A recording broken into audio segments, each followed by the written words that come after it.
Hello my dear viewers, welcome to Freedoms app. The app is very much available on Play Store, so go fast and download it. The link is given in the description below, so stay tuned and please download it as soon as possible. इसके बाद हम जो आपका next video है वो continue करने जा रहे हैं. Let's meet in the next video.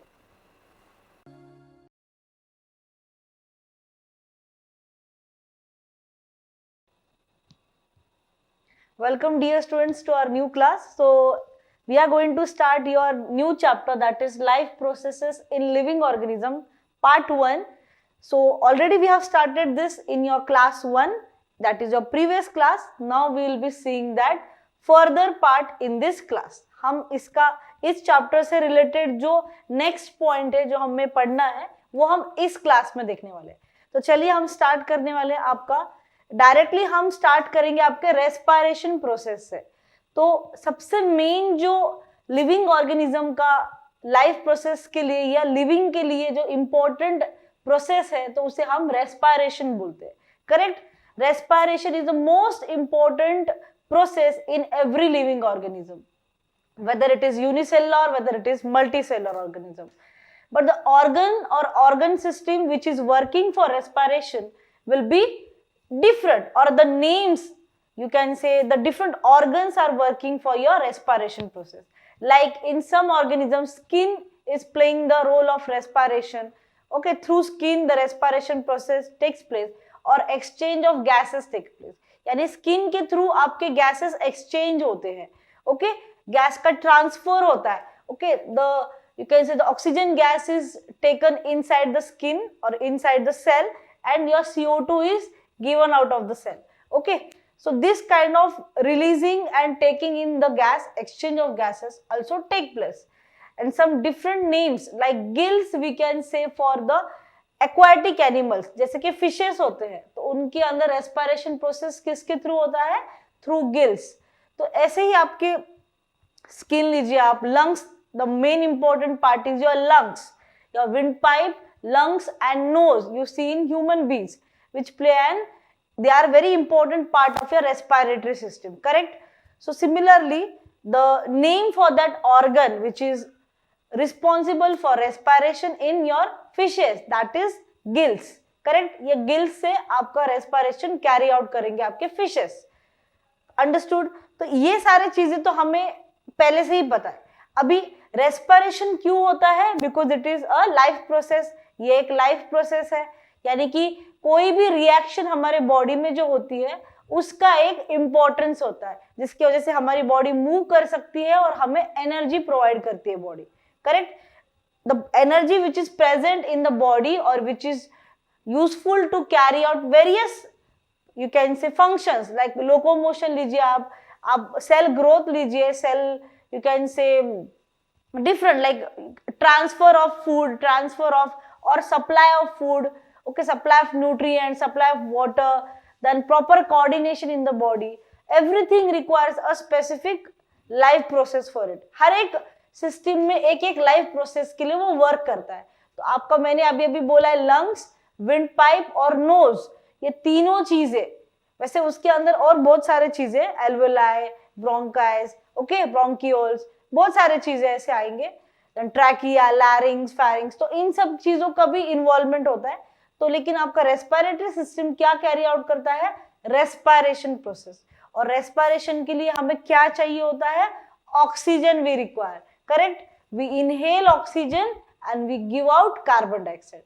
Now where does this oxygen go? It will go to each and every cell. Oxygen कहाँ जाएगा? आपका हर एक सेल में जाएगा for the process of glycolysis. तो हम सबसे पहले पढ़ने वाले हैं glycolysis.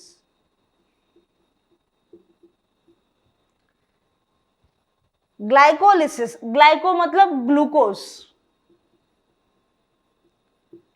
Okay, it's a sugar, carbohydrate है ये, इट्स अ शुगर मॉलिक्यूल.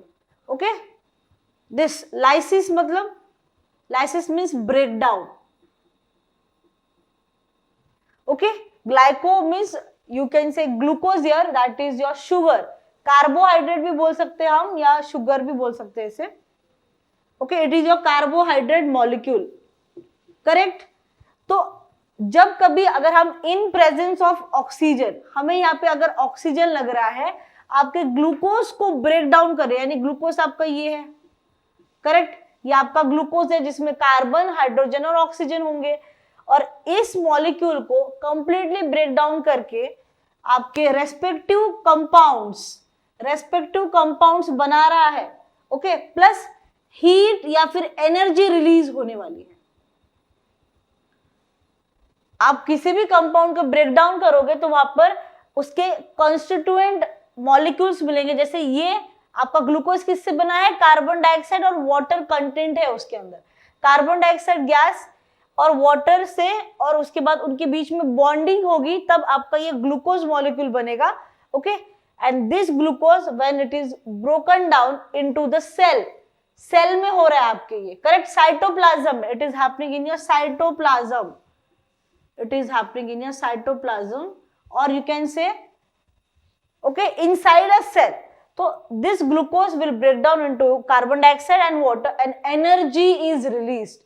ये तो एक मॉलिक्यूल से हुआ है, okay, this is with respect to one molecule of glucose. If suppose we bring more number of molecules of glucose, क्योंकि हर एक सेल में हमें जाना है और कार्बोहाइड्रेट का जो कंटेंट होगा हर एक सेल का वो डिफरेंट होगा, करेक्ट, किसी में ज्यादा होगा किसी में कम, लेकिन क्वांटिटी तो ज्यादा ही रहेगी। एक मॉलिक्यूल एक सेल में ऐसा होगा ऐसे नहीं होगा, करेक्ट। आप देख सकते हो बहुत सारे मॉलिक्यूल्स होंगे ग्लूकोज के, तो अमाउंट ऑफ एनर्जी जो रिलीज हो रहा है, the amount of energy which is release, it is stored in the form of ATP molecule. ये जो एनर्जी आप देख रहे हो, okay, it's the power, you can say the power cell storage, power storage.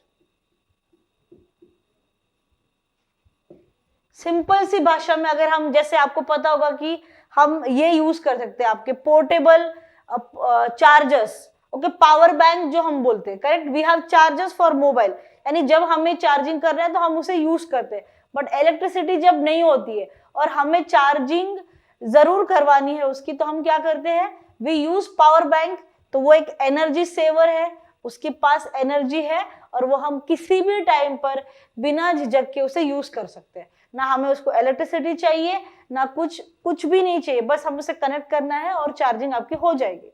तो वैसे ही क्राइटेरिया से वर्क करते हैं आपके एनर्जी पावर हाउस और पावर स्टोरेज मॉलिक्यूल्स। तो आपके ये एटीपी मॉलिक्यूल, यानी ये है आपका एडिनोसिन, ये है आपका एडिनोसिन ट्राइफॉस्फेट,